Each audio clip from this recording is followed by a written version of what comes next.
Hello everyone! Today I am going to show you some basic techniques and how to execute them. So first, as you can see here, I'm doing different punches. This is the up chirki, dvichi bochiri and sevo chirki.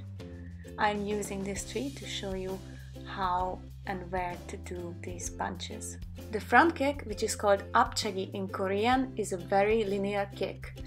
You have to raise your knee to the waist, pull the toes back, and quickly extend the foot at the target. This is also known as the snap kick. The front kick is one of the first kicks I learned in Taekwondo, so if you can master this one, this could be a very powerful technique. This is more meant to be used to push the attacker away, but it can injure the opponent as well. Make sure that your hips are squared and you are moving forward. The next kick is the roundhouse kick, which is called doleo chagi in Korean.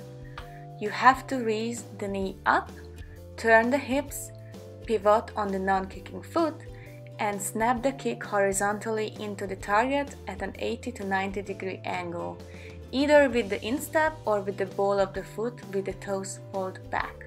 The roundhouse kick can be used against a variety of targets.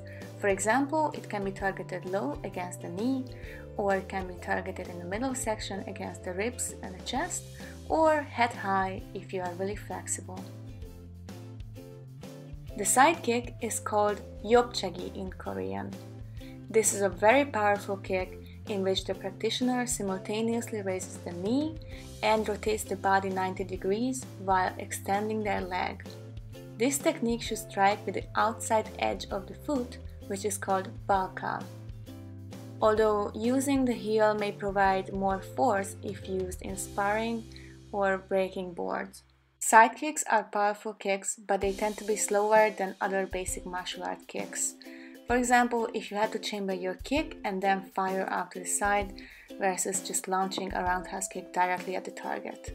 Nevertheless, given its power, a side kick can be very effective. The twisting kick is called bituro chagi in Korean. This is a very unusual kick because it is one of the only kicks that uses a turned out hip position. To perform a technically correct twist kick, the entire rotation of the kick must come from the hip.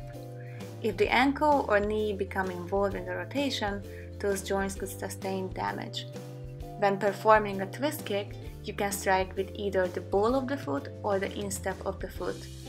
It depends on your target and the purpose. A twist kick can be thrown at any level or angle that the practitioner can reach with his or her flexibility. The next kick is the axe kick, which is called neryo chagi in Korean.